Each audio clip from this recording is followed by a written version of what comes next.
Hello, Namaskar, and we are back for the quick concept revision. In fact, quick chapter revision, capital gains का second part. हमने first part में करा था is it taxable? Second part में हम करने जा रहे हैं how is it taxable? So हम capital gains compute करेंगे. Now how do you compute capital gains? If I take you through the last part that we did, मैंने एक को बताया था step 1 हमने करा is it taxable, जिसमें हमने चेक करा whether there is a capital asset, whether there is transfer, exempted transfer क्या होता है, exempted capital asset क्या होता है. लंबा चैप्टर है. I'm going to try and make it very concise. हाँ, क्वेश्चंस भी करेंगे, कॉन्सेप्ट भी करेंगे, ताकि अगर आप लास्ट पे इस चैप्टर को रिवाइज करना चाहें तो ज्यादा से ज्यादा 1 घंटे में ये चैप्टर रिवाइज हो जाएगा.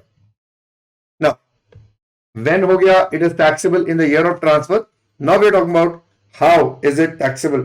तो चलिए, there are 3 methods of calculating capital gains.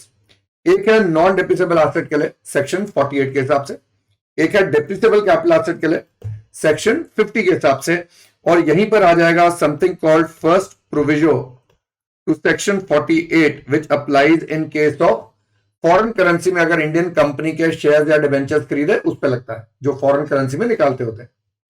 Then कुछ स्पेशल केसेस आएंगे, जैसे आपका इंश्योरेंस कॉम्पनसेशन है, जैसे आपका conversion of capital asset into stock in trade है, जैसे 45(2)(a) में आपका डीमैट वाला आ जाएगा, 45(5) में कंपल्सरी एक्विजिशन आ जाएगा, and of course you have 45(5)(a) जिसमें आ जाता है joint development agreements, slum sale आ जाता है, and you also have what you call at the time of liquidation. So कई स्पेशल केसेस में हम इनको कैलकुलेट करेंगे, but this will come in part 4 of the video. Part 2 में मैं सिर्फ 48 और 50 को कवर करने जा रहा हूं. पार्ट 3 में हम कवर करेंगे exemptions from capital gains. So I have divided this entire video into 4 parts. Section 48 non-depreciable asset. Section 48 में method of calculating capital gains जो है, हमें सबसे पहले निकालना है full value of consideration, यानी जितने का आपने एसेट बेचा, it is the agreed consideration. Market value full value नहीं होती है. Market value is not the full value. आप ज्वेलरी 70 लाख की बेच रहे हैं, मार्केट में वो 80 लाख की बिक सकती है. हमारी full value will B 70 lakh. This is the money that is receivable. आपको रिसीव हुआ या नहीं हुआ कोई फर्क नहीं पड़ता है. This is the money that is receivable. तो आपको 70 लाख आना था पर आया सिर्फ 60, बाकी बैड डेट हो गया, तो full value will B 70 lakh. इसमें से माइनस करेंगे expenditure on transfer. What is expenditure on transfer? कोई भी ऐसा खर्चा जो उस ट्रांसफर को करने के लिए जरूरी था आपके लिए. हम ये नहीं कह रहे हैं कि आम तौर पे जरूरी होता. मतलब फॉर एग्जांपल, मैंने प्रॉपर्टी बेचने के लिए एडवर्टाइजमेंट करा पर मेरा दोस्त नहीं करता है, तो मैंने एडवर्टाइजमेंट करा, मुझे ये खर्चा मिल जाएगा, चाहे आमतौर पर बाकी लोग उसकी एडवर्टाइजमेंट ना भी निकाले. So it is my expenditure on transfer. Again it is the money payable. आपका खर्चा ड्यू है, आपके पास ऑब्वियसली उसके रिकॉर्ड होने चाहिए, and this is the expenditure eight the time of transfer. तो जैसे अगर प्रॉपर्टी बेच रहे हैं तो हो सकता है प्रॉपर्टी डीलर कमीशन है, हो सकता है आपने एज अ सेलर बायर के नाम रजिस्ट्री करवाई, कोई भी करवा सकता है, और उस समय आपने स्टैंप ड्यूटी पे करी, तो आपका वो एक्सपेंडिचर ऑन ट्रांसफर हो जाएगा, है ना. नेट फुल वैल्यू आ जाएगा, एंड आई कॉल दिस, आज जो पैसा बचा, तो आपने 70 लाख का बेचा, 2 लाख का मनी, तो 68 lakhs is what we call net full value of consideration. इसमें से माइनस करेंगे हम cost of acquisition. Now what is cost of acquisition? कोई भी खर्चा जो उस एसेट को एक्वायर करने के लिए करा गया था. जैसे बिल्डिंग अगर खरीदी तो उसकी कॉस्ट होगी. आपने खरीदते समय उस पर रजिस्ट्री के पैसे दिए अपने नाम रजिस्टर कराने के लिए, stamp duty, that is also part of cost. आपने खरीदते समय प्रॉपर्टी डीलर को commission the, that is also part of cost. And आपने उसको से फॉर एग्जांपल अगर इंप्रूव कराया, आपने बिल्डिंग में वाइट वॉश कराई, आपने बिल्डिंग में रिपेयर कराई, आपको पता है हाउस प्रॉपर्टी हेड में तो इस खर्चे का डिडक्शन नहीं मिलता है, तो आप बिल हाथ में रखेंगे. कल को आप जब प्रॉपर्टी को बेचेंगे, ट्रांसफर करेंगे, तो those will be allowed as cost of improvement. So improvement का खर्चा is to improve the asset, acquisition का खर्चा is to acquire the asset, and the money payable. So अगर आपने पैसा जो खरीदा था एसेट 40 लाख का खरीदा था, पर अभी आप उसको इंस्टॉलमेंट में पे कर रहे हैं, अभी आपने टोटल पेमेंट नहीं करी, बेच दिया प्रॉपर्टी, पर प्रॉपर्टी की टोटल पेमेंट नहीं करी तो कैसे बेच सकते हैं? अरे जो पैसा आएगा उससे लोन रीपे करेंगे ना, तो जिससे आपने लोन लिया था आप उसको रीपे करेंगे। But if by chance I had bought the property for 40 lakhs and eight the time of transfer अभी मैंने 20 लाख ही दिए हैं, तो 20 लाख नहीं, टोटल मनी पेबल 40 लाख मेरा यहां से माइनस होगा। मैं लोन रीपे करूं ना करूं वो अलग ट्रांजैक्शन हो जाती है। And then comes cost of improvement, again it is money payable. Now cost of improvement अगर मैंने 5 लाख कराई तो अब जाके मेरा कैपिटल गेन्स आ जाएगा 45 lakhs minus 68 lakhs, so 23 lakhs. Now capital gains is either long term or short term. Does long term or short term depend upon period of holding? जी sir, जिस दिन आपने उसको एक्वायर करा था till the date you have transferred the asset. So from the date of acquisition till the date of transfer. So if I say I acquired the asset on 1/1/22 and I am transferring it on 1/1/23, तो मेरा period of holding एक दिन पहले खत्म हो जाता है, which is 31/12/22. So if I sell the asset on 1/1/23, have I held it for less than equal to 12 months और मोर देन 12 months? सो यहां पर बोला गया कि जब आप एक एक को बेचेंगे तो it is more than 12 months, and अगर पीरियड ऑफ होल्डिंग 12 महीना देखना है तो वो लॉन्ग टर्म हो जाएगा। सिमिलरली अगर मैंने 23/11/19 को एसेट खरीदा और मैं 24/11/22 को बेच रहा हूं, is this less than equal to 36 months और is this more than 36 months? तो मैंने बोला अगर इससे एक दिन पहले होता अगर 22/11 तक होता तो less than equal to 36 months होता, लेस देन इक्वल टू होता। अगर ये 23 तारीख भी होती, सेम डेट नेक्स्ट ईयर, तो ये यहां पर is held for more than 36 months, therefore the asset will be long term. ठीक होगी बात? नाउ कौन से एसेट्स के लिए 36 महीने है, कौन से के लिए 24 है और कौन से के लिए 12 है? So we know listed shares, listed debentures, government bonds and equity oriented mutual fund, यानी ऐसा म्यूचुअल फंड जिसमें 65% से ज्यादा पैसा आपने इक्विटी में लगाया, that's an equity oriented mutual fund. इनके लिए period of holding is 12 months। अच्छा, land and building and unlisted shares के लिए period of holding is 24 months। Unlisted shares whether equity और प्रेफरेंस, एंड बाकी सारे एसेट्स के लिए 36 months। नाउ प्लीज रिमेंबर, अगर एसेट लॉन्ग टर्म है, and remember the asset is long term not the expense, and if the asset is long term, cost of acquisition and cost of improvement will both be index. तो एक बात समझनी जरूरी है कि या तो दोनों इंडेक्स होंगी या एक भी नहीं होगा। ऐसा नहीं हो सकता कि कॉस्ट ऑफ एक्विजिशन इंडेक्स हो रही है और कॉस्ट ऑफ इंप्रूवमेंट नहीं हो रही है, बिकॉज एसेट लॉन्ग टर्म होता बेटा। सो अगर लॉन्ग टर्म है तो हम इसके आगे लगा देंगे index cost of acquisition and index cost of improvement. Now what is cost of improvement और उसकी इंडेक्सेशन कैसे करते हैं? पहले ये समझो, अगर आपके पास एसेट 1401 से पहले आता है, 1401 से पहले आता है, तो आपको पता है we have the option to take the cost as on 1401। तो मैंने 1401 से पहले लेट्स से परचेज प्राइस दी है 20 लाख रुपया, मेरा स्टैंप ड्यूटी गया है 2 लाख रुपया, मेरा प्रॉपर्टी डीलर को कमीशन गया है 1 लाख रुपया, एंड मैंने रिपेयर भी कराई है लेट्स से 3 लाख रुपए की। तो क्या रिपेयर का खर्चा 1401 से पहले वाला अलग से अलाउ होता है? नहीं। तो हम क्या करते हैं, टोटल कॉस्ट बिफोर 1401, तो ये कितना हो गया 23, 24, 26 लाख, 26 लाख का कॉस्ट हो गया। अब हम 1401 का फेयर मार्केट वैल्यू लेंगे। अब ये जो फेयर मार्केट वैल्यू है बेटा, परचेज प्राइस का और इंप्रूवमेंट का अलग अलग नहीं होगा। So cost of improvement before 1401 separately आपको डिडक्शन नहीं मिलता है, वो टोटल कॉस्ट में ऐड होता है और उसको हम एफएमवी के साथ कंपेयर करेंगे। Let's say FMV is 28 lakh, which ever is higher ले लेंगे एज कॉस्ट ऑफ एक्विजिशन, यानी इसको अलग से आप कॉस्ट ऑफ इंप्रूवमेंट नहीं लेंगे। ठीक है सर, ये गिफ्ट और विल वाली बातें हम 2 मिनट में करते हैं, बट अगर एसेट लॉन्ग टर्म है तो कॉस्ट ऑफ इंप्रूवमेंट को इंडेक्स करना पड़ेगा, and index is for the year of transfer divided by year of expenditure. यानी अगर आपने 2-3 सालों में कॉस्ट ऑफ इंप्रूवमेंट का खर्चा करा है तो हर खर्चे को अलग अलग साल के लिए आप इंडेक्स करेंगे। अभी क्वेश्चन करेंगे। तो indexation is the process of bringing the cost of early years at par with the current year. चलो, कॉस्ट ऑफ एक्विजिशन का इंप्रूवमेंट का फॉर्मूला जो दिया है ये एक्सप्लेनेशन टू 48 में दिया है, मैं अपने मन मर्जी से कुछ भी नहीं बनाता। It says index cost of acquisition is equal to cost of acquisition, तो पहले निकालिए कॉस्ट ऑफ एक्विजिशन, सारे खर्चे जोड़ लीजिए, फिर उसको इंडेक्स लगाइए in the year of transfer and divided by index for the year in which the asset was acquired, money paid नहीं, एक्विजिशन।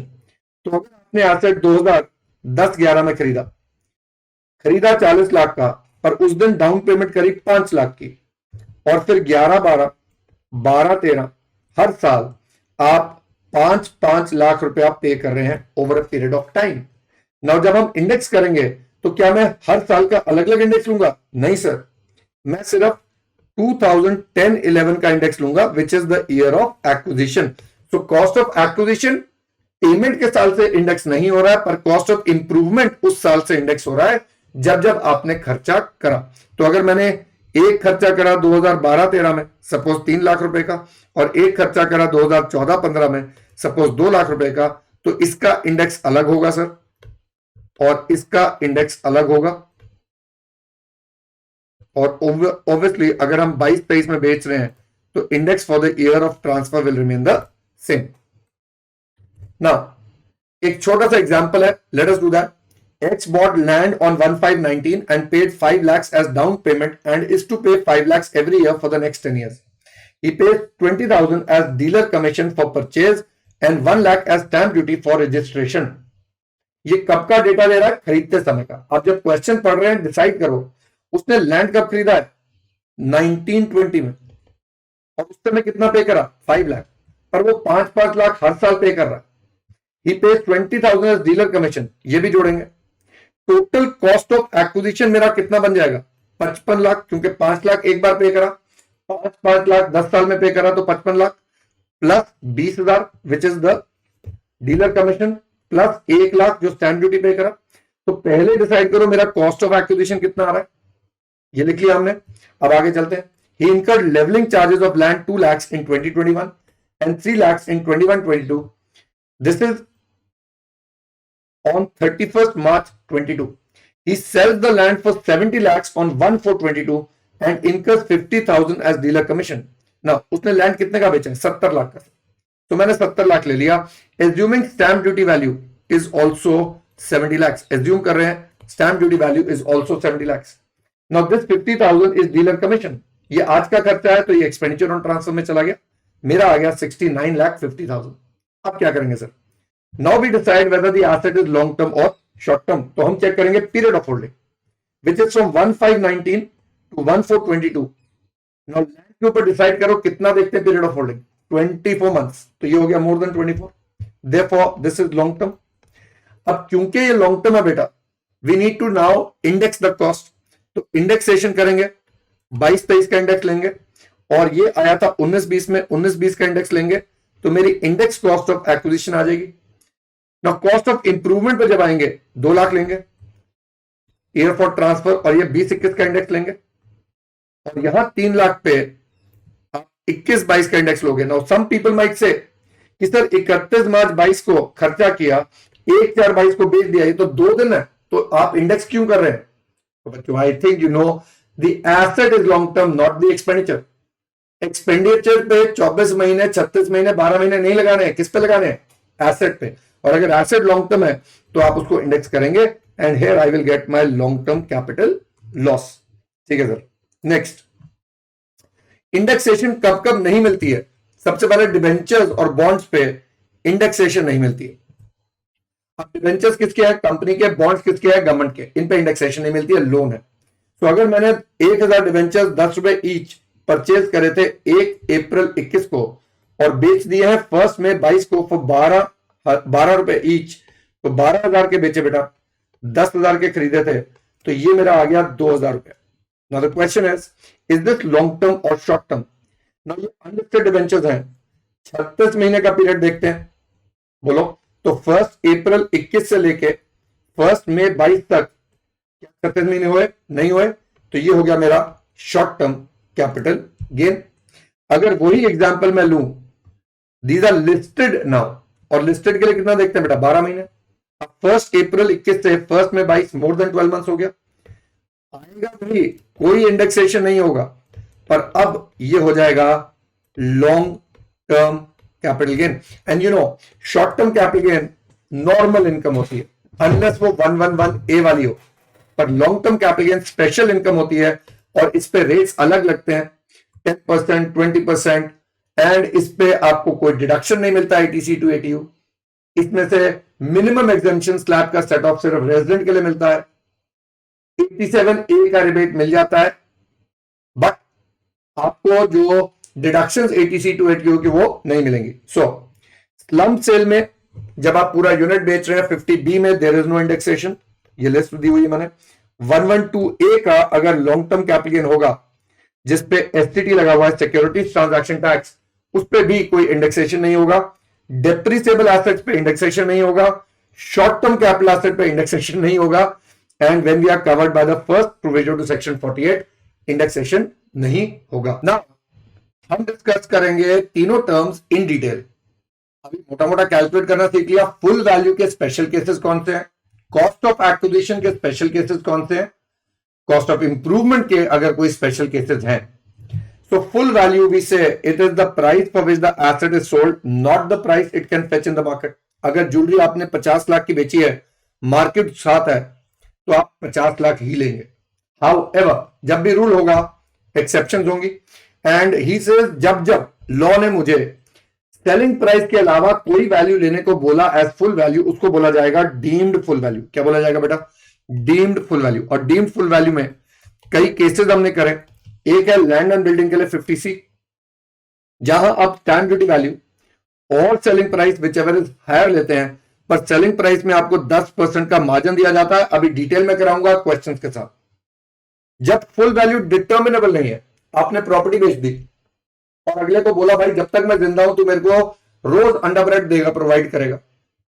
अब इसमें फुल वैल्यू है भी, पर पता नहीं कितनी है। So when full value is not determinable for any reason, the full value will be deemed to be the market value of the asset transfer. तो मैंने अपना जमीन किसी को दे दी और उसको बोला सारी उम्र तक मेरे को जितना मेरा मंथली खर्चा होगा तू देगा, तो जो मार्केट वैल्यू होगी on the date of transfer उसको डीम्ड फुल वैल्यू मान लिया जाएगा। This is section 50D। Then conversion of capital asset into stock in trade, ये 45(2) में डिटेल में आएगा, इसको बाद में करेंगे। पर on the date of conversion जो भी एसेट का मार्केट वैल्यू होता है उसको हम ले लेते हैं deemed full value. Then insurance compensation, अब मेरा एसेट डिस्ट्रॉय हो गया, मेरे को इंश्योरेंस पैसा दे रही है, तो the full value is the money receivable. पर अगर मेरा एसेट डिस्ट्रॉय हुआ और इंश्योरेंस ने मुझे पैसे की जगह एक एसेट दे दिया, अब जो एसेट मेरे पास आया उसकी market value will be the deemed full value for the asset that is destroyed. तो ये आ गया again deemed full value. Then comes exchange, मैं आपको अपनी जमीन दे रहा हूं, आप मुझे गोल्ड दे रहे हैं। अब यहां पर 2 लोग ट्रांसफर कर रहे हैं, मैं लैंड ट्रांसफर कर रहा हूं, आप ज्वेलरी ट्रांसफर कर रहे हैं। अब लैंड की full value is equal to fair market value of jewellery, minus आ जाएगा cost of acquisition of land, और ज्वेलरी के लिए full value will be the fair market value of land, and of course minus कर देंगे cost of jewellery, और ये आ जाएगा मेरा दोनों का अलग अलग कैपिटल गेन्स या loss. So exchange, and then there is reference to the valuation officer. आप कई बार as an assessing officer refer कर सकते हो वैल्यूएशन ऑफिसर को to determine the full value of consideration. And then very interestingly 50CA जो unlisted shares होते हैं, और ये बड़ा इंपॉर्टेंट है, छुपा हुआ पॉइंट है, अनलिस्टेड शेयर्स की मार्केट वैल्यू और the selling price which ever is higher को लिया जाएगा। सो फेयर मार्केट वैल्यू को लिया जाएगा एज पर 50CA। नाउ इनमें से जो डिटेल में करने 45(2) हम बाद में करेंगे, 45(1) हम बाद में करेंगे इन पार्ट 4 आई सेड। अभी हम करेंगे 50C और उसके साथ करेंगे 43CA। 50D 50CA ऊपर खत्म हो गए। Now 50C remember is applicable only for land and building held as a capital asset. अगर लैंड एंड बिल्डिंग आपका स्टॉक इन ट्रेड है, if land and building is your stock in trade, तो आपको 50C नहीं लगेगा, अब आपके ऊपर लगेगा 43CA। दोनों लगभग सेम बातें करते हैं। क्या बोलते हैं? कहते हैं आपको लेना है स्टैंप ड्यूटी वैल्यू और selling price which ever is higher, but अगर डिफरेंस जो है, let's say stamp duty value is 108 and selling price is 100, अब इनके अंदर जो एक्चुअल डिफरेंस आ रहा है वो 8 लाख का आ रहा है बेटा, लेकिन अलाउबल डिफरेंस कितना है मेरा, allowable difference is 10% of selling price which is equal to 10 lakhs, and क्योंकि the actual difference is within the allowable difference, therefore हम 100 को लेंगे as full value of consideration. पर अगर हम 118 लेके चले, now the actual difference is 18, allowable difference is 10, तो हम 118 को लेंगे as the full value of consideration. But कई बार क्या होता है, अगर स्टैंप ड्यूटी वैल्यू मेरी मार्केट वैल्यू से ज्यादा होगी, मतलब गवर्नमेंट ने अपने रिकॉर्ड्स में 118 ली हुई है पर मार्केट में रेट ही 116 का चल रहा है, तो कहना है चैलेंज इट। यस, नाउ दो तरीके थे चैलेंज करने के, either you could challenge it in the court of law, तो आप चैलेंज करते हैं भाई stamp duty value is more than market value, आप प्लीज चेक कीजिए। अब कोर्ट तो टाइम लेगा डिसीजन लेने में, तो क्या असेसिंग ऑफिसर कोर्ट के ऑर्डर की वेट करेगा? नहीं नहीं, असेसिंग ऑफिसर के पास लिमिटेशन है अपना असेसमेंट ऑर्डर पास करने के लिए, तो वो क्या करेगा, वो फुल वैल्यू को 118 लाख लेके ऑर्डर पास कर देगा, पर आपसे टैक्स रिकवर नहीं करेगा। और जब कोर्ट का ऑर्डर आएगा तब वो अपना लॉ, अपना ये ऑर्डर ठीक कर लेगा। सो अगर कोर्ट बोलता है कि stamp duty value is equal to 117, तो वो 117 से करेगा। अगर कोर्ट बोलता है कि stamp duty value should be 11 let's say 5, तो आप 115 के हिसाब से करेंगे। तो what ever the court says उसके हिसाब से हो जाएगा। बट कोर्ट का रास्ता लंबा है, टाइम लगता है, पैसा लगता है कोर्ट में। तो आसान रास्ता है, आप असेसिंग ऑफिसर को बोलो कि भाई प्लीज आप सब डिविजनल मैजिस्ट्रेट से या वैल्यूएशन ऑफिसर से वैल्यू करवा लो यार, कितनी है स्टैंप ड्यूटी वैल्यू। अब दो प्रकार के एओ है, अगर एओ रेफर ही नहीं करता आगे, वो कहता ना बाबा ना, मैं तो फुल वैल्यू 118 लेके कर रहा हूं, तेरा ऑर्डर पास, तेरे को अगर लग रहा है 116 है तो आगे इसके बाद अपील में चला जा, CIT appeals, ITAT, high court या सुप्रीम कोर्ट। लेकिन अगर एओ रेफरेंस कर देता है और जो valuation officer stamp duty value देता है वो असली स्टैंप ड्यूटी वैल्यू से ज्यादा दे दी, लो लेने के देने पड़ गए, उसने 120 बोला, पर अब AO can only take full value as the stamp duty value, उससे ज्यादा नहीं ले सकते। हाँ, अगर वैल्यूएशन ऑफिसर ने कम दे दी, लेट्स से 116 दे दी, तो आप 116 लेंगे। लेकिन अगर वैल्यूएशन ऑफिसर ने 114 दे दी, अब क्या बेटा, अगर 114 दे दी तो आप 114 ले सकते हैं। अगर वो सेलिंग प्राइस दिखा रहा है 100 और वैल्यूएशन ऑफिसर ने 96 बोल दिया, तो बेटा 100 तो लोगे, जितना सेलिंग प्राइस 88 दिखा रहा है उससे आप कम तो ले ही नहीं सकते। So just a quick look at the 10% variation भी देख लेते हैं। ये जो 10% वेरिएशन वाला रूल है, दैट बेटा is applicable for 50C, 43CA and 56(10). Now in the hands of the seller, अगर वो लैंड और बिल्डिंग बेच रहा है एंड वो उसका इन्वेस्टमेंट है, उसका कैपिटल एसेट है, देन रिमेंबर 50C अप्लाई करता है। बट अगर सेलर के हाथ में वो उसका स्टॉक इन ट्रेड है, यानी उसकी इनकम बिजनेस साइड में जा रही है, तो सेम प्रोविजन 43CA का है।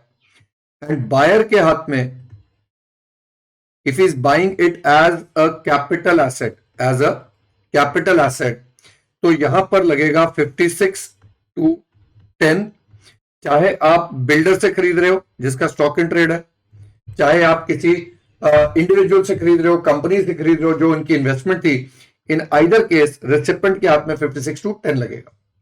नाउ इन 50C 10% वाला लिमिट है, इन 56(10) जो डिफरेंस होता है वो 50,000 और 10% विच एवर से हायर होगा तो इनकम बन जाएगी। अभी सारे क्वेश्चंस करेंगे, कोरिलेट करके देखेंगे, डोंट वरी। बट अभी के लिए let's concentrate on 43CA and 50C। तो अगर मेरा स्टैंप ड्यूटी वैल्यू 110 है एंड सेलिंग प्राइस इज 100, तो चाहे आपका ये स्टॉक इन ट्रेड है, चाहे आपका ये इन्वेस्टमेंट है, हम सेलिंग प्राइस प्लस 10% लेंगे, तो हम देखेंगे 110 बन गया, और स्टैंप ड्यूटी वैल्यू भी उतना ही है। देयरफॉर 43CA में भी जब आप बिजनेस इनकम निकालेंगे तो 100 लेंगे, और 50C में जब फुल वैल्यू लेंगे वो 100 लेंगे।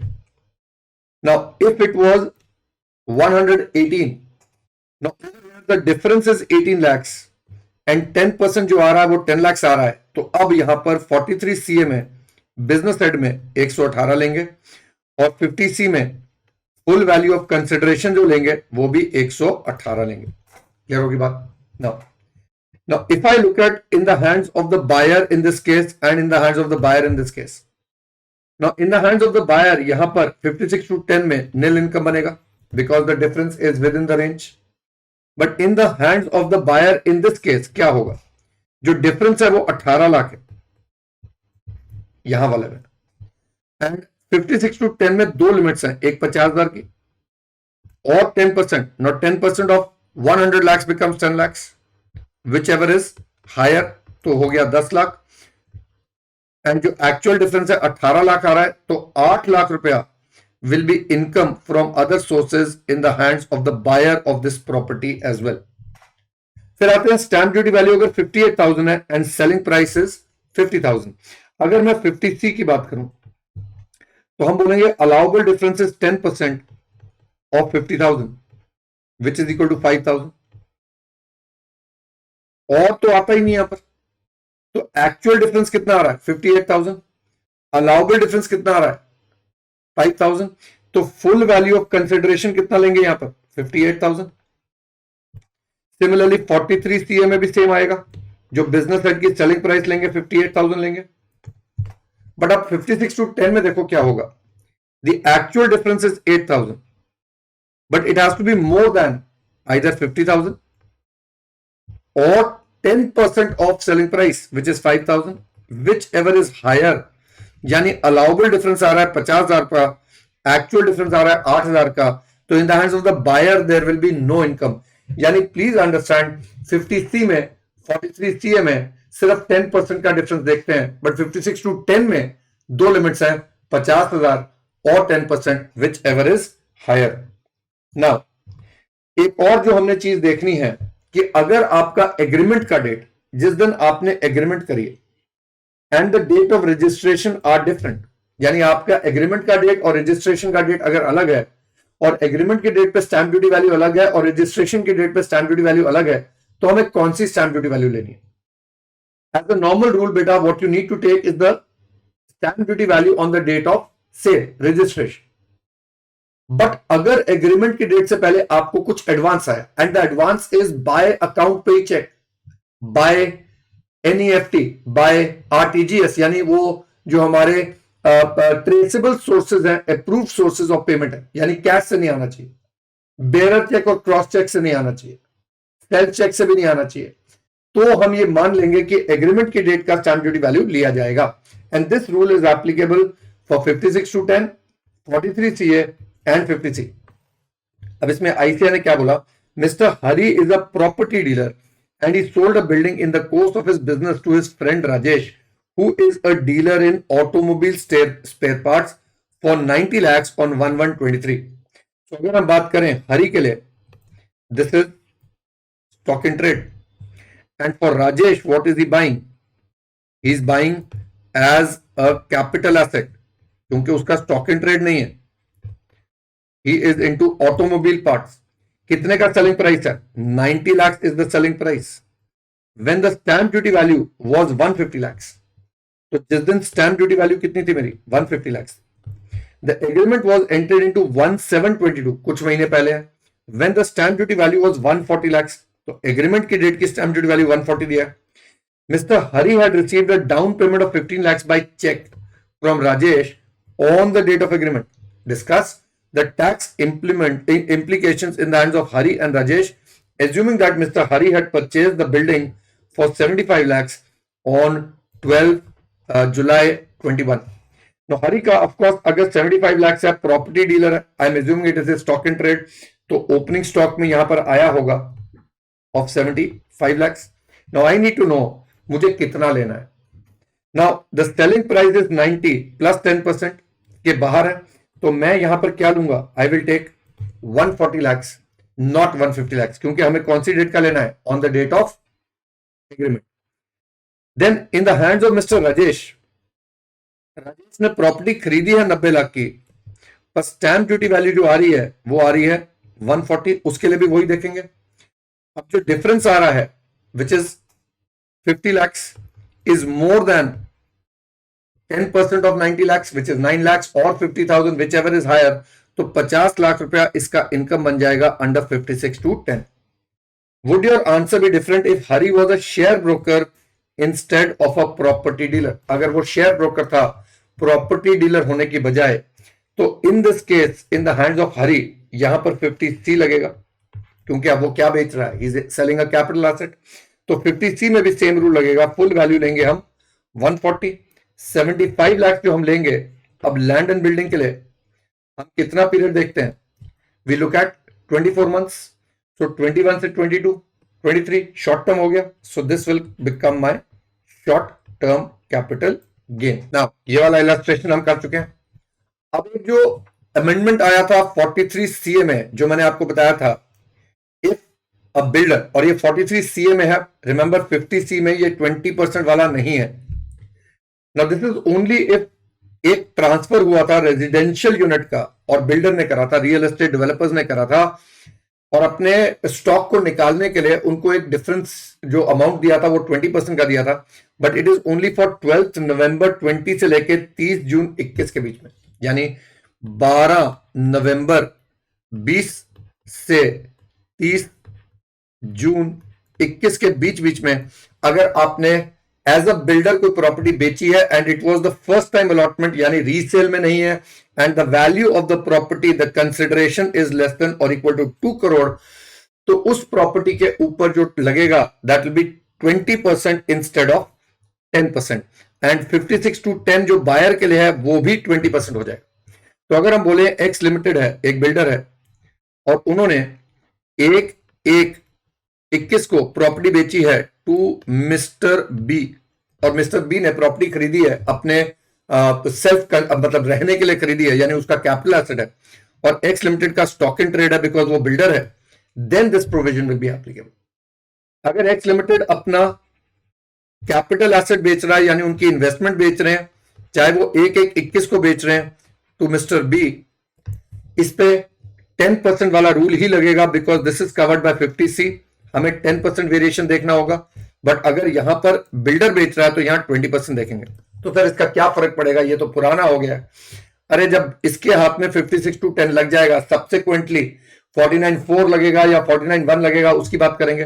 सो अगर हम सिंपल बात करें, stamp duty value is 118 and selling price is 100, तो यहां पर बिल्डर के हाथ में हम लेंगे 100 और बायर के हाथ में कोई भी हम इनकम पे टैक्स नहीं लगाएंगे because it is with in 20%. पर अगर वही कैपिटल एसेट होता तो हमें क्या करना पड़ता, 10% वेरिएशन पे यहां पर हमें फुल वैल्यू लेना पड़ता 118, और बायर के हाथ में 18 लाख रुपया would have been deemed as income. So this date is important. इसका इंप्लीकेशन अभी 5 मिनट में डिस्कस करेंगे. We will come back to these examples after I have covered the cost of acquisition. तो चलिए, डीम्ड फुल वैल्यू हो गया, अब चलते हैं कॉस्ट ऑफ एक्विजिशन पे. Now, cost of acquisition, remember, is the money paid or payable to acquire the capital asset, including money paid for acquiring the title. उसको अपने नाम रजिस्टर कराने के लिए आपने कुछ पैसा खर्चा. जैसे आपको प्रॉपर्टी गिफ्ट से आई है, अब प्रॉपर्टी गिफ्ट से आई है और आपने उसको अपने नाम रजिस्टर कराया, will the registration charges be part of cost of acquisition? Of course, it will be part of cost of acquisition. क्या हम कॉस्ट ऑफ एक्विजिशन को इंडेक्स करेंगे? अगर एसेट लॉन्ग टर्म होगा तो बिल्कुल करेंगे. पहले कॉस्ट में सारी जो एक्विजिशन कॉस्ट आती है उनको जोड़ लेंगे, फिर उस कॉस्ट को हम बोलेंगे कॉस्ट ऑफ एक्विजिशन, और उस कॉस्ट ऑफ एक्विजिशन को हम इंडेक्स करेंगे for the year of transfer divided by for the year of acquisition. अब special cases of cost of acquisition काफी हैं. एक है अगर एसेट एक्वायर्ड बिफोर 1401 है तो क्या करना है. अगर आपको प्रॉपर्टी का एडवांस मिला और वो फोरफीट हो गया तो क्या करना है.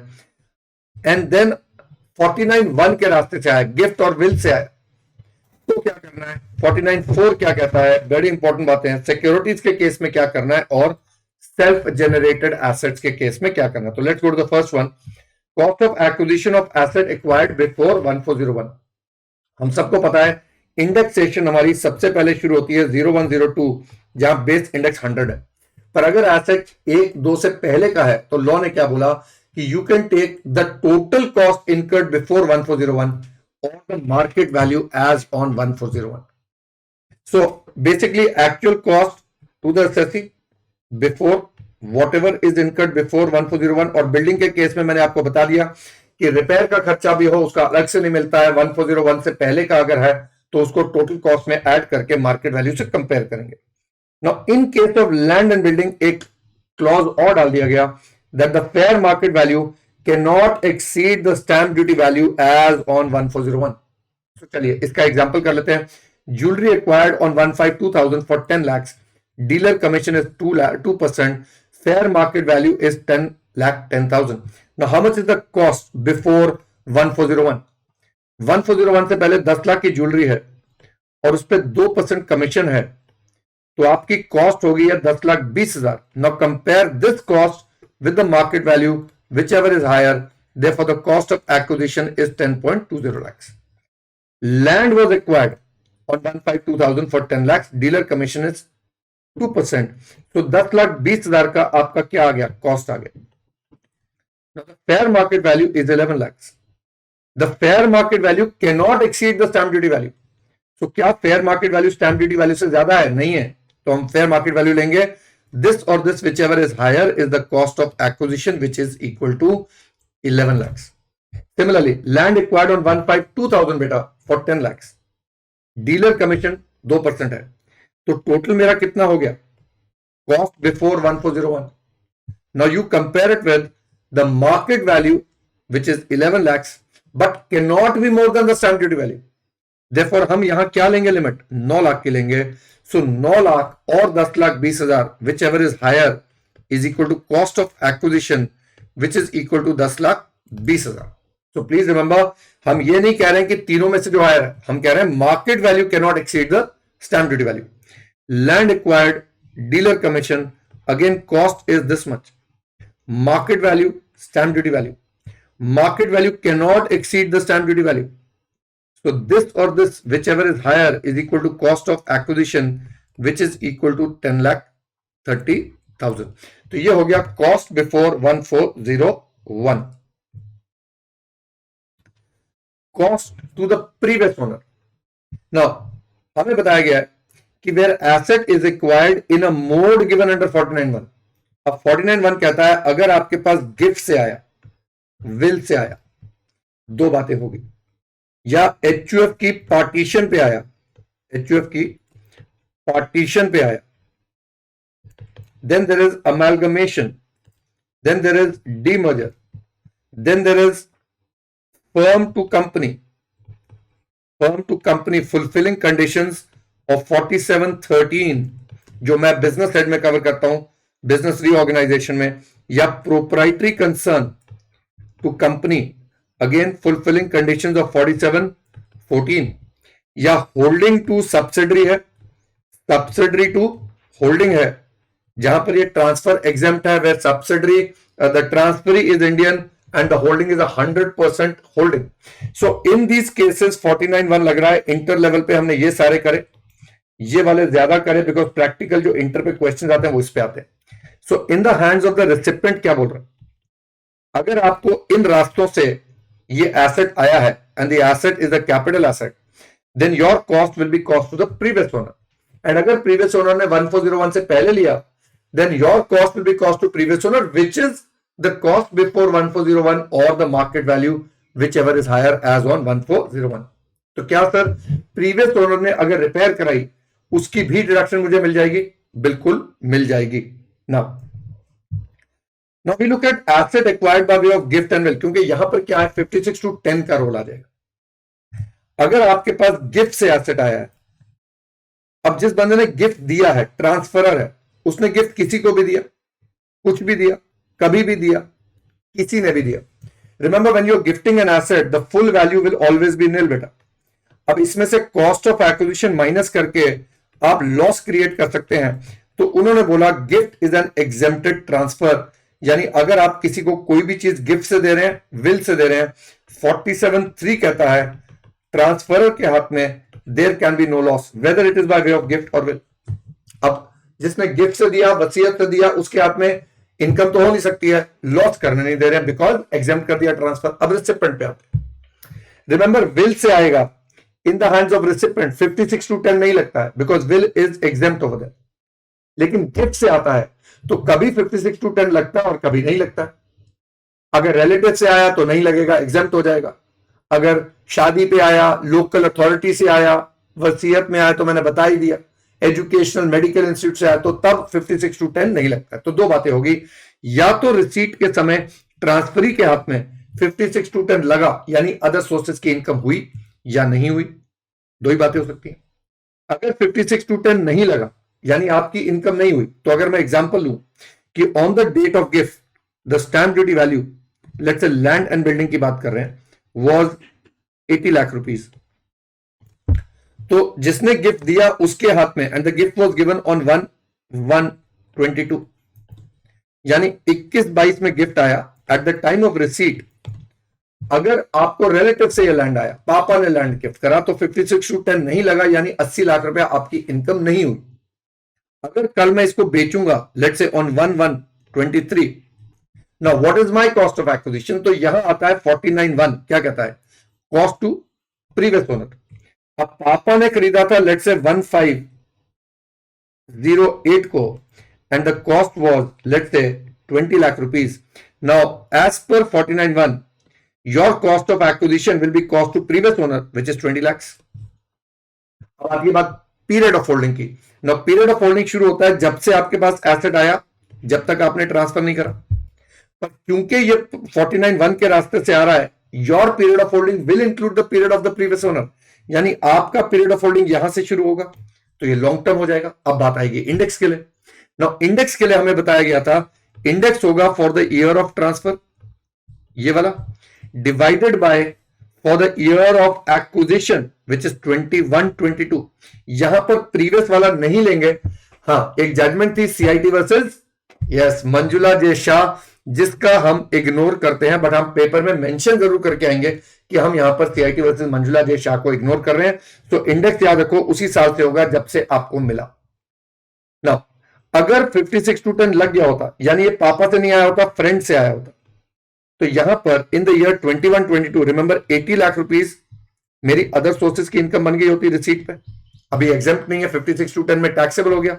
Now when you sell it subsequently, cost of acquisition will be 80 lakhs, और अब पीरियड ऑफ होल्डिंग आपका यहीं से शुरू होगा, विच मींस ये लॉन्ग टर्म ही नहीं है, तो ये शॉर्ट टर्म कैपिटल गेन्स होगा। नाउ कॉम्बिनेशन ऑफ दीज का एक क्वेश्चन कर लेते हैं। मैंने बोला एक्स ने वाई को ऑन मैरिज गिफ्ट करा, कॉस्ट 12 लाख की है, 1491 को खरीदा था, stamp duty value 1401 is 13 lakhs and commission paid by x is 20,000। अब क्या करेंगे बेटा, नाउ इन द ईयर 1617 जिस साल वाई को गिफ्ट करा है, एक्स के हाथ में रिमेंबर एग्जेम्प्ट होगा, बिकॉज ये 47(3) में एग्जेम्प्टेड ट्रांसफर है। क्लियर होगी बात।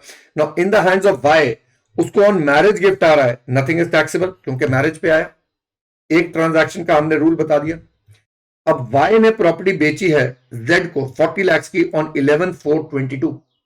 तो सबसे पहले देखते हैं प्रॉपर्टी है क्या, तो स्टैंप ड्यूटी वैल्यू की बात कर रहा है। I am assuming this is land.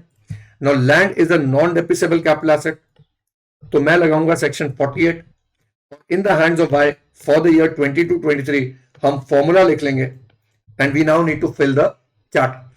कितने का बेचा है, 40 लाख का, because cost to Y is 40 lakhs। He says commission to property dealer is 1% each by Y and Z। अब Z ने जो पे करा वो तो उसकी कॉस्ट ऑफ एक्विजिशन में ऐड हो जाएगा, 1% जो है ना, पर जो Y ने पे करा वो उसका एक्सपेंडिचर ऑन ट्रांसफर हो जाएगा। फुल वैल्यू है, I am assuming stamp duty value is also 40 lakhs। एक मिनट के लिए स्टैंप ड्यूटी वाला रूल, सो 50C हमने लगा भी दिया तो 40 lakhs आ रहा है। अब रही बात कॉस्ट ऑफ एक्विजिशन की। Now cost of acquisition to Y is actually nil, क्योंकि उसके पास जब आया था तो उसको तो गिफ्ट से आया था, but because of 49(1) I will have to include cost to previous owner. Now cost to previous owner is 12 lakhs। However previous owner ने 1401 से पहले खरीदा, स्टैंप ड्यूटी वैल्यू दे रहे हैं 13 लाख की, कमीशन पेड दे रहे हैं 20 लाख की, तो मैं दूंगा कॉस्ट बिफोर 1401 और 13 lakhs which ever is higher. अब यहां मुझे फेयर मार्केट वैल्यू नहीं दिया है, I am assuming fair market value let's say is 14 lakhs। तो अगर फेयर मार्केट वैल्यू 14 lakhs है और स्टैंप ड्यूटी वैल्यू 13 है, तो remember it cannot be more than the stamp duty value, तो 13 lakh which ever is higher ले लेंगे। But यहां पर बोला जा रहा है कि वाई ने रजिस्ट्रेशन करवाई अपने नाम पे। अब ये थोड़े कि कॉस्ट टू प्रीवियस ओनर ले रहे हैं तो उसका खर्चा नहीं लेंगे, तो हम लेंगे 49(1) के हिसाब से ये प्लस ये टोटल कॉस्ट ऑफ एक्विजिशन आ गई मेरी 18 लाख। तो अभी मेरे पास क्या आया, कॉस्ट ऑफ एक्विजिशन। अब इंडेक्स करने से पहले I need to check whether it is long term और short term. Now period of holding because of explanation B to section 242 है, 242 बताता है कि वो लॉन्ग टर्म है या शॉर्ट टर्म है, और एक्सप्लेनेशन बी कहता है कि 49(1) के रास्ते से आया तो प्रीवियस ओनर का पीरियड भी इंक्लूड करेंगे। तो ये मोर देन 24 मंथ्स हो गया, लॉन्ग टर्म हो गया। अब मुझे 18 लाख को इंडेक्स करना है into index for the year of transfer divided by index for the year the asset is first held.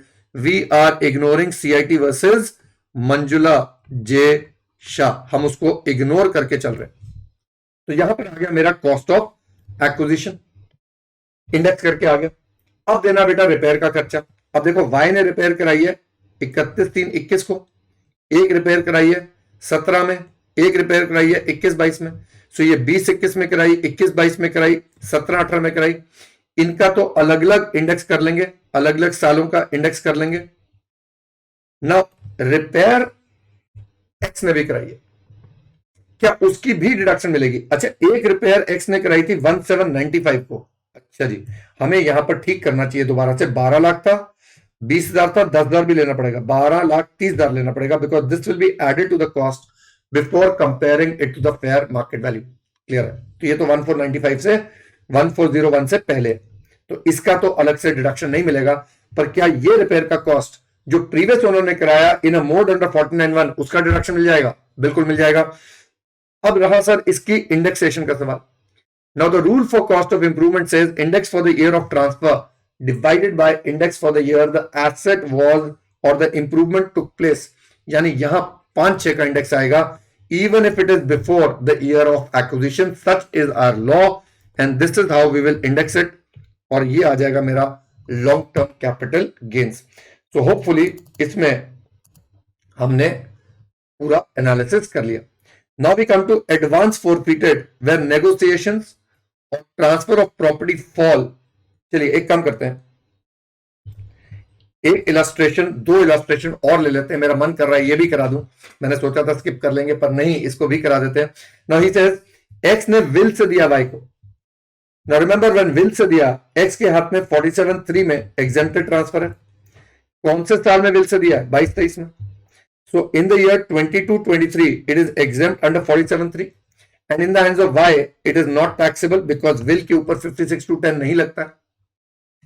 Mister Y ने कल को बेच दिया Z को on 31st March 23, कॉस्ट इतना है, स्टैंप ड्यूटी वैल्यू इतना। नाउ इसमें 10% का लगाएंगे तो ये 28 लाख आ जाएगा। Now 28 lakh is the net full value.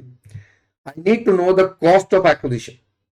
Now cost of acquisition will be cost to previous owner, और प्रीवियस ओनर ने एक्वायर करा था 1491 को, 12 लाख की कॉस्ट थी, स्टैंप ड्यूटी वैल्यू दी हुई है 13 लाख की। तो आई एम गोइंग टू से 13 lakh is my cost of acquisition. Period of holding भी 91 से शुरू होगा। अब यहां पर 13 लाख के ऊपर इंडेक्स लगेगा 331 divided by 331। We are ignoring CIT versus Manjula जैसा, इसको आप पेपर में लिख के आएंगे तो ऊपर नीचे इंडेक्स सेम भी होगा तो भी ये इंडेक्स कॉस्ट है। And remember the gains are long term, इसको शॉर्ट टर्म मत कर दीजिएगा because this is index cost. Long term है तो लॉन्ग टर्म का रेट अलग होता है, शॉर्ट टर्म का रेट अलग होता है। Let's do one more. अगर आपको गिफ्ट फ्रॉम अ फ्रेंड आया था ऑन 15/20, नो फ्रेंड ने जो गिफ्ट करा उसके हाथ में ट्रांसफर एग्जेम्प्ट है, कुछ भी टैक्सेबल नहीं होगा। But in the hands of mister Y 18 lakh रुपया उसकी इनकम हो गई है under 56(2)(10। Now that is transaction completed in 2021। अब उसने 31/3/23 को बेच दिया है जेड को, 21 लाख का बेचा, 28 लाख का स्टैंप ड्यूटी वैल्यू है, अगेन 50C में आ गया, there is no expenditure. Now we need the cost of acquisition. अब यहां पर 49(1) नहीं लगेगा और 49(4) लग जाएगा, यानी ये जो 18 लाख थे ये कॉस्ट बन जाएगी as per 49(4) and the period of holding will now start from 1/5/20 to 31st March 23 which is also more than 24 months, therefore long term है। इंडेक्सेशन करेंगे, index for the year of transfer divided by index for the year of acquisition. ये आ गया मेरा long term capital gain. Now very importantly, Z के हाथ में क्या सर 56 to 10 लग रहा है? बिल्कुल लग रहा है। आपका क्लाइंट एक्स हो, वाई हो, जेड हो, you should be able to answer हर एक का point of law. Now Z के हाथ में क्या 7 लाख रुपीज इनकम बन जाएगी फ्रॉम अदर सोर्सेज? बिल्कुल बन जाएगी सर, क्योंकि जो डिफरेंस है वो 50,000 और 10% ऑफ 21 लाख से ज्यादा है, तो ये इनकम बन जाएगी। If Z tomorrow sells it sir, let's say 1523 को बेचता है and let's say the full value of consideration is 32 lakhs, तो उसकी कॉस्ट ऑफ एक्विजिशन क्या होगी? नाउ रिमेंबर, जेड ने पेमेंट करी थी 18 लाख की, जेड ने पेमेंट करी थी 18 लाख की, पर हमने सॉरी जेड ने पेमेंट करी थी 21 लाख की, माय फॉल्ट, जेड ने पेमेंट करी थी 21 लाख की, लेकिन उसके हाथ में हम 7 लाख को इनकम बना चुके हैं। तो जेड को ये प्रॉपर्टी कितने की पड़ी? Will 49(4) be applicable? यस, 49(4) हर बार लगेगा जब 56 to 10 लगा eight the time of receipt और परचेज, एंड अब आपका कॉस्ट ऑफ एक्विजिशन हो जाएगा 28 lakhs and period of holding यहां से शुरू होगा। So always look at transferor के एंगल से एंड ट्रांसफरी के एंगल से, दोनों के एंगल से देखेंगे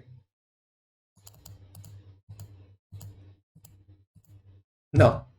बिल्डर के केस में जो मैंने वो 20% वाला क्लॉज कराया था, फटाफट उसके 2-4 क्वेश्चन कर डालते हैं। He says X Limited is a builder. X Limited is a builder selling a residential unit to Mr. A on 1/7/21, who is buying his flat. Now 1/7/21 है बेटा, क्या ये 30 जून 21 के बाद है? यस, तो ये वो 20% वाले रेंज में नहीं आ रहा है। The value of the flat as per circle rate is 1,80 lakhs. So 21-22 में एक्स लिमिटेड के हाथ में 43CA में क्या मैं 1.8 लूंगा? द सेलिंग प्राइस इज 1.52, तो हम क्या करेंगे? 1.52 पे अगर 10% लगाएंगे तो वो 1.8 से कम है, देयरफॉर हमने 1.8 को ले लिया। Now he says mister A is further selling this on 1 अगस्त 22। अगर वो 1 अगस्त 22 को बेच रहा है एंड वो जितने का भी बेच रहा है उसकी कॉस्ट क्या लेनी है? नाउ उसके जब उसने परचेज करा था तो क्या उसको 56 to 10 लग गया होगा उस समय? 1.8 करोड़ माइनस 1.52 करोड़ यानी 28 लाख रुपया उसका इनकम फ्रॉम अदर सोर्सेज हो गया होगा। तो अब उसकी cost of acquisition as per 49(4) will be 1.80 crore. Clear है बात? आगे चलते हैं। X Limited, a builder, is selling a residential unit to Mr. A on 1/6/21, who is buying his flat. Now this is important. अब ये 1/6/21 को है, तो क्या उस समय 20% रेंज में ले आएंगे? अगर आप 1.52 करोड़ को करो जरा 1.52 प्लस 20%, तो वो 1.8 से ज्यादा हो जाता है, यानी अलाउबल रेंज में है, तो यहां पर फुल वैल्यू 1.52 आएगी और मिस्टर ए के हाथ में कोई भी इनकम नहीं होगी क्योंकि उसको भी 20% रेंज है। क्या फर्क पड़ेगा सर? कल को मिस्टर ए जब बेचेगा उसकी cost of acquisition will B 1.52। Now this is important, इसके ऊपर आईसीआर ने एमसीक्यू भी दिया हुआ। X Limited, a builder, is selling his residential unit to A on 1/6/21, who is buying his flat. The value of the flat as per circle rate is 2.80 crore. The selling price is 2.52. Now ये 1/6 का तो है बेटा, 1/6 का तो है, पर ये 2 करोड़ से ज्यादा है, यानी फिर 10% रेंज में आ जाएंगे। अब यहां पर 43CA में 2.80 आएगा और डिफरेंस जो होगा 56 to 10 में मिस्टर ए के हाथ में इनकम बन जाएगा। Now tomorrow when Mr. A sells it, उसका कॉस्ट कितना होगा? 2.80 crore. Okay. Mr. X is selling his residential flat to Mr. A. Now Mr. X is selling. He is not the builder. तो उसका पर्सनल कैपिटल एसेट है, तो यहां पर क्या लगेगा? 50C लगेगा। और 50C में even if it is 1/6/21, remember the rate or the percentage difference will be 10%. He says the value of the flat as per circle rate is 1.80 crore and the selling price is 1.52. क्या वो 10% के बाहर है? Yes, देखो full value under 50C becomes 1.8 और buyer के हाथ में क्या 28 लाख इनकम बन जाएगा और कल को जब वो बेचेगा तो उसका कॉस्ट ऑफ एक्विजिशन कितना बनेगा बेटा? 1.80 crore. Now let's go to the balance part of cost of acquisition. तो मैंने यहां पर डिटेल में करा दिया आपको। कॉस्ट ऑफ एक्विजिशन पे आते हैं। मनी फोरफीटेड। अगर आपने प्रॉपर्टी बेचने का कोशिश करा है और आपको कोई एडवांस फोरफिट हुआ है तो उसका क्या ट्रीटमेंट होता है?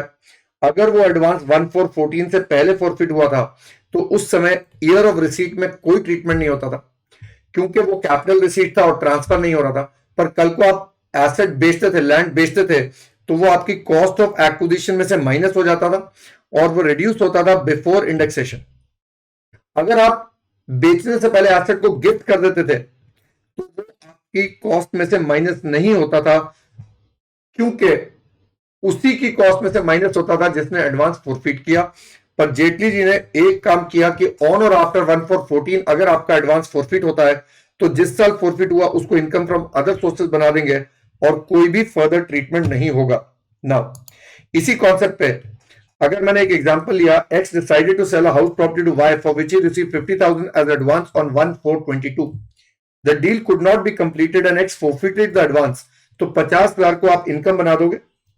ही later sells the property to Z on 1/1/23 for 18,75,000. Cost of acquisition was 7 lakhs, purchased on 5/5/8, calculate the capital gains। तो यहां पर हम फुल वैल्यू लेंगे, 7 लाख को हम इंडेक्स करेंगे और मेरा आंसर आ जाएगा, क्योंकि इस 50,000 का ट्रीटमेंट हो गया, वो ऑलरेडी आपने अदर सोर्सेज में ले लिया था। बट अगर यही एडवांस आपका 1/4/11 को आया होता, the deal could not be completed, he forfeited the advance, तो ये 50,000 11/12 में इनकम नहीं बनता। He later sells the property to Z for 1675. The cost of acquisition was 7 lakhs, purchased on 157. अब सर 7 लाख में से सबसे पहले मैं 50,000 माइनस करूंगा और फिर इंडेक्स करेंगे, and this will become my answer. So दोनों बातें हमने कर ली। अब आते हैं ट्रीटमेंट ऑफ सिक्योरिटीज पे। Now securities could be either equity shares, preference shares, debenture, government bonds and mutual funds. Mutual funds equity oriented और दूसरे ले लिए मैंने। Now remember, if these securities are held as stock in trade, तो इनका खरीदने बेचने का प्रॉफिट कहां जाएगा बेटा? बिजनेस हेड में। एंड रिमेंबर, डिविडेंड जो आएगा, इंटरेस्ट आएगा और म्यूचुअल फंड पे डिविडेंड आएगा, that will all go as income from business and profession. Yes, dividend from shares held as stock in trade is income from business and profession, and interest on debentures held as stock in trade is income from business and profession। यानी तो अगर मैं बोलूं these are held as investment, यानी capital gains होगा, तो हम बात कर रहे हैं यहां पर। अगर ये held as investment है, then dividend goes as other sources and interest goes as other sources, and the sale of these securities will go as capital gains। अब जब कैपिटल गेन्स हो रहा है तो हमें पीरियड ऑफ होल्डिंग चेक करना है। अब लिस्टेड शेयर्स का 12 महीने, अनलिस्टेड शेयर्स का 24 महीने। Debentures and bonds again listed का 12 है, अनलिस्टेड का 36 महीने देखेंगे। And mutual funds equity oriented का 12 और बाकी का 36 देखेंगे। तो ये हो गया period of holding. Now comes names like original shares, bonus shares, right shares. Now these bifurcations are based on risk. आपने कितना रिस्क लिया कंपनी में, ज्यादा लिया तो इक्विटी है, कम लिया तो प्रेफरेंस है। बट अगर आपने खरीद के पैसे देकर शेयर खरीदे, चाहे इक्विटी खरीदे चाहे प्रेफरेंस खरीदे, these will be called original shares.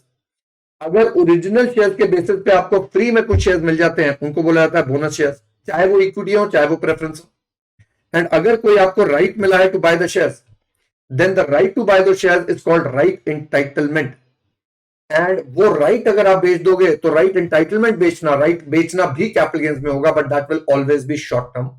और अगर आपने उस राइट के अगेंस्ट शेयर्स खरीद ले, दो are called right shares which may either be equity और प्रेफरेंस शेयर्स। नाउ शेयर्स के केस में इंडिविजुअल शेयर पे कैपिटल गेन्स नहीं निकलता। रिमेंबर, हर एसेट का इंडिविजुअल कैपिटल गेन्स निकलता है। मैंने 2 ज्वेलरी बेची, मैंने 3 घर बेचे, सबका अलग अलग निकलेगा। पर अगर मैंने 4,000 शेयर बेचे इकट्ठे, तो उन 4,000 शेयर पे इकट्ठे कैपिटल गेन निकलेगा, because we calculate the capital gains in case of securities on each lot. अगर आपने 4,000, 3,000, 2,000 करके खरीदे और बेच दिए आपने 9,000 एक बार में, तो भी 3 कैपिटल गेन्स निकलेंगे ऑन ईच लॉट सेपरेटली। अगर आपने 9,000 खरीदे थे और 4,000 बेचे, 3,000 बेचे, 2,000 बेचे, तो भी 3 कैपिटल गेन्स निकलेंगे। So whether purchase together, sold separately, purchase separately, sold together, you will calculate capital gains on each lot separately. Then comes the concept of securities transaction tax. Now securities transaction tax income tax नहीं है, but उसका effect income tax में आता है। Securities transaction tax सिर्फ equity shares पे लगता है और units of equity mutual fund पे लगता है when the sale and purchase takes place on a recognized stock exchange। तो RSC पे यानी बीएससी एनएससी पे बिके तो आपको इसके ऊपर एसटीटी लगेगा, यानी प्रेफरेंस शेयर्स पे, डिबेंचर्स पे, गवर्नमेंट बॉन्ड्स पे एसटीटी नहीं लगता। नो एसटीटी लगा एंड आपके shares were held as stock in trade, these two. Now, STT Act does not differentiate between stock in trade and capital asset, but income tax does. तो अगर आपका stock in trade थे तो receipt जाएगी business side में, और जो securities transaction tax लगा उसका आपको डिडक्शन मिल जाएगा। सिमिलरली अगर held as a capital asset है, एसटीटी तो लगा होगा, पर अब आपको लॉन्ग टर्म गेन जो होंगे वो 112A में जाएगा, शॉर्ट टर्म जो होगा 111A में जाएगा। इसका रेट है 15% और इसका रेट है 10% इन एक्सेस ऑफ 1 लाख, और यहां पर कुछ भी इंडेक्सेशन नहीं होगा, और दोनों केसेस में STT will not be allowed as a deduction. तो ये हो गया हमारा securities transaction tax 112A 111A। और एक और बात याद रखनी है, 111A के टैक्स में से 87A का रिलीफ नहीं मिलता है, सॉरी 112A के टैक्स में से नहीं मिलता है, 111A के टैक्स में से मिल जाता है। फिर हमारे को पता है इन दोनों के टैक्स पर मैक्सिमम सरचार्ज 15% लगेगा। उसी तरीके से जो डिविडेंड आ रहा है उसके ऊपर जो टैक्स लगता है उसका मैक्सिमम सरचार्ज 15% होगा। उसी तरीके से कोई भी लॉन्ग टर्म कैपिटल गेन हो रहा है 112 में, long term capital gain, land, jewellery, कोई भी कैपिटल गेन है उसके ऊपर भी मैक्सिमम सरचार्ज लगेगा 15%। नो 45(2)A मुझे बताता है कि आज की डेट में जो डीमैट फॉर्म में शेयर परचेज सेल होते हैं उसका कैपिटल गेन कैसे लगाना है। सबसे पहले डीमैट अकाउंट में जो शेयर्स होते हैं, रिमेंबर सीडीएसएल, एनएसडीएल और डिपॉजिटरीज, सारी कंपनीज अपने शेयर यहां डिपॉजिट करती हैं। इनके डिपॉजिटरी पार्टिसिपेंट्स हैं जिन्होंने लाइसेंस लिया हुआ है, अपस्टॉक, जेरोडा, आईसीआईसीआई सबने लिया हुआ। Now these buyer and seller जब इनके थ्रू बेच रहे हैं डीमैट अकाउंट में, तो सबसे पहले कैपिटल गेन्स बायर और सेलर को लगेगा जो बेनिफिशियल ओनर है, क्योंकि रजिस्टर्ड ओनर तो ये है, डिपॉजिटरी है। दूसरी बात, शेयर जब आते हैं तो एक एंट्री हो जाती है अकाउंट में। अभी कौन सा शेयर बिका, we will apply FIFO method for determining कौन से शेयर बिके। Then comes cost of acquisition for 112A। नाउ 112A में क्या करेंगे बेटा, 112A में सबसे पहली बात, अगर परचेज बिफोर 1 फरवरी 18 है, क्योंकि ये बजट आया था 2018 में 1 फरवरी को, उससे पहले अगर आपने खरीदे हुए हैं तो क्या करना है। तो उससे पहले जो खरीदे हुए हैं, government does not want you to have any tax on gain up till 1 फरवरी। तो उन्होंने क्या बोला, मनी पेबल। सपोज मैंने 1/6/17 को खरीदे थे 300 रुपए पर शेयर, तो मैं लगाऊंगा 300 रुपए। सपोज मैं उसको बेच रहा हूं 1/11/22 को फॉर 600 रुपए पर शेयर, आप क्या करेंगे। कहता है मार्केट वैल्यू लीजिए on 31/1/18, fair market value. No fair market value on 31/1/18 कौन सी लेनी है, क्योंकि हर शेयर की हाईएस्ट प्राइस होती है, लोएस्ट प्राइस होती है, एवरेज प्राइस होती है। कहता है हाईएस्ट प्राइस लीजिए। Now let's say the highest price was 400 पर शेयर।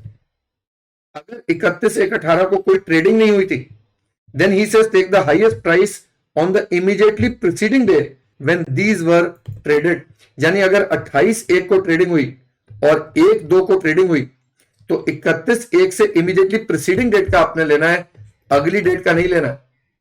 तो वो कहता है मार्केट वैल्यू आ गई 400, और कहता है selling price which ever is less, यानी 400, और 300 विच एवर इज हायर, तो क्या लेंगे 400। ये वाला क्लॉज क्यों डाला, क्योंकि अगर सेलिंग प्राइस बेटा हो जाती 380, तो हमें यहां लेना था 380 और 400 विच एवर इज लेस, तो 380 लेते। So the government does not want your notional cost to go above your selling price. तो selling price को restrict करा जा रहा है, market value को selling price तक restrict करा जा रहा है। Okay. Now a few questions. Mr. Rajan provides you the following details with regard to sale of certain securities by him during the previous year. 10,000 share of A limited 5/4/22 को 650 पर share बेचे। A limited is a listed company. These shares were acquired by Mr. Rajan on 5/4/17 for 100 per share. अभी listed shares हैं। I am assuming these are equity shares. और वो बताए, उसने लिख दिया STT was paid both at the time of purchase as well as at the time of transfer of shares, which was effected through a recognized stock exchange. सारा कुछ बता रहे हैं, हिंट दे रहे हैं। 112 है ये ICI का question, November 19। Now 650 per share into 10,000 मेरा सेलिंग प्राइस आ गया। कोई एक्सपेंडिचर उसने मुझे बताया नहीं है। और 31 मार्च हाईएस्ट प्राइस दिया है, लोएस्ट दिया, हमें पता होना चाहिए हाईएस्ट लेना। सो we say 300 and because it is before 1 February 18, 100 which ever is higher 300 लेंगे और 300 को 650 से कंपेयर करके विच एवर इज लेस लेंगे और यहां आ जाएगा मेरा 30 लाख। अभी कोई इंडेक्सेशन नहीं होगा, even if this is long term, no indexation. 35 lakh में से बाद में जाके -1 लाख करके 10% टैक्स लगाएंगे अंडर सेक्शन 112A। ठीक है। Sold 1000 units of B mutual fund on 20/4/22 at 50 per unit. तो चलिए इसको तो पहले फुल वैल्यू ले लेते हैं। B mutual fund is an equity mutual fund, यानी एसटीटी लगा होगा। The units were acquired by Mr. Rajan on 15 for 19 at 10 per unit. तो 10,000 आ गया। STT was paid at the time of transfer. Now ये क्यों बता रहे हैं? क्योंकि प्लीज रिमेंबर 112 तब लगता है only when it is at the time of purchase and sale. However, bonus shares, right shares, original shares, public issue के shares, ये जब इशू होते हैं तो शायद लिस्टेड नहीं होते हैं। जब लिस्ट हो जाते हैं बाद में सेल के समय एसटीटी लगा तो भी इन पे 112A मिल जाएगा। तो नॉर्मली बोला जाता है कि 112A is applicable only if STT was paid at the time of purchase and sale, but this is for equity share. अगर units of equity mutual fund है वो परचेज के समय नहीं होंगे तो भी चलेगा, सेल के समय एसटीटी लगेगा तो 112A लग जाएगा। और ऐसा क्लॉज 111A में नहीं है, 111A में भी कहता है STT only at the time of sale है, तो चल जाएगा काम, आपको बेनिफिट मिल जाएगा। सो यहां पर मेरे को इंडेक्सेशन नहीं मिलेगा और मेरा कैपिटल गेन्स लॉन्ग टर्म है 40,000, अगेन 10% है, पर ये तो 1 लाख से कम है। बट क्यूमुलेटिव देखेंगे ना बाद में, ये दोनों आ जाएंगे तो दोनों में से बाद में 1 लाख का माइनस करेंगे एंड रेट ऑफ टैक्स निकालना बाद में देखते हैं। Then it has sold 100 shares of C Limited. C Limited is an unlisted company. Now इस पे एसटीटी नहीं लगा, 200 पर शेयर बेचा। These shares were issued by the company as bonus shares on 30th 997. The fair market value of these as on 1401 was 50. Now remember, bonus shares अगर 1401 से पहले आते हैं तो मार्केट वैल्यू लेंगे, अगर 1401 के बाद आएंगे तो हम देखेंगे अगर 112A वाले हैं तो उनका 1 February 18 वाला भी देखेंगे, otherwise the cost will be nil. तो यहां हो गया मेरा 50 रुपीज 5000 इंटू 331 डिवाइडेड बाय 100, तो इतना आ गया मेरा कॉस्ट और ये आ गया मेरा लॉन्ग टर्म कैपिटल गेन। और इस बार this will be taxable at 20% because this is covered by 112। X purchases 1000 shares for 300 each of the company ABC Limited on 1710. So 1000 shares हैं 300 के। On 1912 he is allotted 1 bonus share for every 2 shares held और market value दी हुई है on the date of allotment is 375। दिमाग में पढ़ते पढ़ते दिमाग में डालते जाओ कि 1000 शेयर है, आई एम एज्यूमिंग कुछ नहीं बोलेगा तो इक्विटी मान लेंगे और उसको बोनस शेयर मिले 1 फॉर एवरी 2 शेयर हेल्ड, यानी 500 मिले हैं। On 10/1/22 he gets an offer from the company to subscribe for an additional 100 shares. Offer आया 400 per share within 90 days of receipt. He accepts the offer to purchase 80 shares. 100 में से 80 का offer ले लिया और 20 the shares are allotted to him on 22 April 22. The right to purchase 20 shares is transferred by him to B on 1/4/22 for 15,000. Right entitlement भी बेचा। B gets allotment on 15th April 22. X and B both sell their shares at 420 per share on 15 March 23. Calculate the capital gains. Calculate the capital gains in the hands of X and B. Assume shares are unlisted and assume shares are listed. चलिए दोनों चीजें cover हो जाएंगी। तो मैं assume कर रहा हूं अगर ये अनलिस्टेड है तो 1000 शेयर एक हो गए, 500 शेयर एक हो गए बोनस वाले, 80 शेयर एक हो गए राइट वाले और एक होगी right entitlement. Right entitlement is sold for 15,000 रुपए, इसकी कॉस्ट तो नील होगी तो ये आ जाएगा मेरा शॉर्ट टर्म कैपिटल गेन 15,000 का। 80 share 500 share 1000 share have been sold for 420 each, तो हमने कैलकुलेट कर लिया फुल वैल्यू। इनका कुछ एक्सपेंडिचर ऑन ट्रांसफर नहीं दिख रहा है मुझे। अब रही बात कॉस्ट ऑफ एक्विजिशन की और क्या इंडेक्स होगा, तो ये जो 300 शेयर की कॉस्ट है इसको मुझे देखना पड़ेगा लॉन्ग टर्म है शॉर्ट टर्म है। ये लॉन्ग टर्म है, इंडेक्स होगा। और मेरा यहां पर कैपिटल लॉस आ रहा है जब आते हैं मिस्टर एक्स के 500 शेयर, ये कब मिले हैं? 1/9/12 को, ये भी लॉन्ग टर्म है। पर बोनस शेयर 1/9/12 को आ रहे हैं, तो इनकी कॉस्ट नील होगी, तो मेरा पूरा कैपिटल गेन आ जाएगा, वो लॉन्ग टर्म है, and this will be at 20%। And 80 share जो बेचे हैं उनकी कॉस्ट थी कितनी, कितने के खरीदे थे? He accepts the offer at 400 on 15/3/22 and these are allotted to him on 22 April 22। Allotment की डेट से सेल की डेट तक अनलिस्टेड शेयर्स का 24 महीने है, तो ये उससे कम है, तो ये मेरा आ गया short term capital gain. B ने भी बेचे ना, बी ने कितने के बेचे? 420। उसके पास कितने शेयर थे? 20 शेयर थे, सेलिंग प्राइस आ गई। अब इन 20 शेयर की कॉस्ट कितनी है? एक तो वो पैसा 20 शेयर का जो उसने कंपनी को दिया था 400 रुपए के हिसाब से 8,000 रुपया, प्लस जो उसने एक्स को दिया 15,000 रुपया to buy the right, this will be his cost of acquisition and we have a short term capital loss. What if these shares are listed? क्या फर्क होने वाला है सर? तो पहली बात, बी का तो शॉर्ट टर्म आ रहा है, वो सेम रहेगा। राइट एंटाइटलमेंट शॉर्ट टर्म आ रहा है, सेम रहेगा। राइट शेयर जो बेचे हैं उनके केस में जो मेरा शॉर्ट टर्म आ रहा है वो सेम रहेगा, बिकॉज डिफरेंस आएगा लॉन्ग टर्म पे। पर यहां शॉर्ट टर्म जो होगा ये एसटीटी वाला हो जाएगा, क्योंकि ये लिस्टेड है, तो रेट हो जाएगा 15% अंडर 111A। यहां पर ये था as applicable, because short term capital gain is normal income, तो this is taxable at rates as applicable, which means X की इनकम है, नॉर्मल इनकम है, स्लैब रेट पे टैक्स लगेगी। पर जब शेयर लिस्टेड हो जाते हैं तो बेटा एसटीटी लग गया, तो अब ये स्पेशल इनकम हो जाएगी 111A में। बोनस शेयर और ओरिजिनल शेयर में क्या फर्क आएगा? बोनस शेयर लेते हैं। बोनस शेयर के केस में remember, because 112A is applicable, तो मुझे 1/2/18 की मार्केट वैल्यू लेनी है। अब bonus share are allotted on 1/9/12 और उनका कॉस्ट हम लेते हैं 0, but the market value is 400 and the selling price is 420. So 420 or 400, whichever is less is equal to 400, or 0 whichever is higher is equal to 400। तो 400 के हिसाब से मैं यहां कॉस्ट लूंगा, एंड अब मेरा जो कैपिटल गेन आएगा ये 112A का आ जाएगा। उसी तरीके से जब हम बात करेंगे cost of acquisition of original shares, यहां 300 है, तो अब मैं कॉस्ट लूंगा 300 रुपया, और ये कब आई थी? 1/7/10 को आई। Now this or this whichever is less 400 or 300 whichever is higher again 400।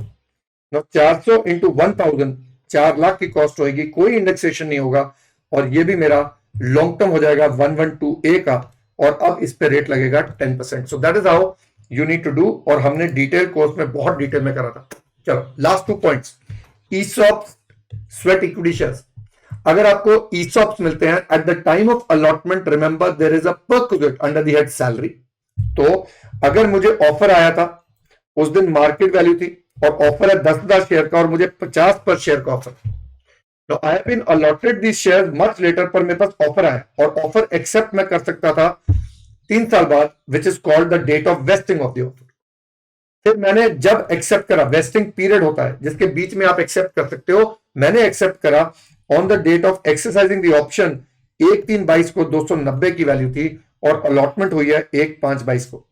Now as पर सेक्शन 17(2), जिस साल अलॉटमेंट हुई है उस साल पर्क टैक्सेबल होगा, but I will take the market value on the date I had exercise the option 290 rupees minus the money I am paying, so 240 rupees into 10,000 मेरा perk बन जाएगा taxable under the head salary. अब अगर मैं ये share बेचता हूं, मेरी sale price let's say comes to 500 rupees, तो मेरी कॉस्ट कितनी होगी? क्योंकि कंपनी को तो मैंने 50 रुपए दिए, पर इनकम टैक्स में 49(2)AA में लिखा है, दो भी मार्केट वैल्यू यहां ली थी, वो आपका कॉस्ट बन जाएगा, and of course it will be taxable as सच।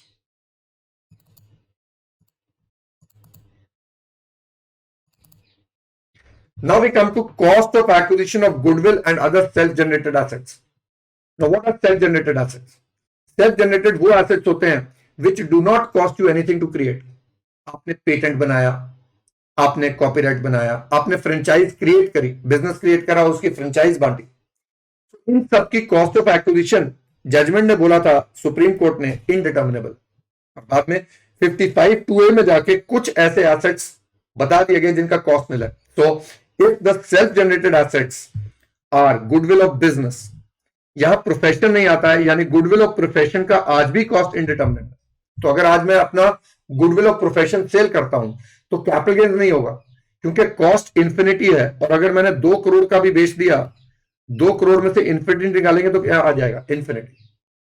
ना गुडविल ऑफ बिजनेस का कॉस्ट नील हो जाएगा, तो वो कैपिटल गेन्स पूरा 2 करोड़ आ जाएगा अगर बिजनेस का गुडविल बेचे। Similarly patent, right to manufacture, right to carry on business, franchise fees, brand name, trademark, tenancy right, looms, stage carriage permit, ये वाले हैं if self generated cost is nil. अगर आपने खरीदे थे ये तो इनका cost will be money paid. अगर आपको ये गिफ्ट या विल से आए then cost to previous owner, और अगर प्रीवियस ओनर ने सेल्फ जनरेट करा तो नील हो जाएगा, प्रीवियस ओनर ने खरीदा तो मनी पेड हो जाएगा। अब क्वेश्चन है, ये सारे एसेट्स अगर 1401 से पहले आपके पास आए हैं, whether these are self generated और परचेज्ड, इनका cost of acquisition FMV on 1401 लेने का ऑप्शन आपके पास नहीं है। यानी ये एसेट्स अगर 1401 से पहले आपके पास आए, चाहे ये सेल्फ जनरेटेड थे चाहे ये परचेज थे, you don't have the option to take the fair market value as on 1401। Now we finish with 48, यानी हमने 48 कर लिया which was for a non depreciable asset. Now comes for a depreciable asset, जिसके लिए I am going to make a separate video. Hope you enjoyed this. If you like this, if you want any other topic that you need to do in a quick revision method, then please write it in the comment section. Do give me your comments. Thank you so much. All the best.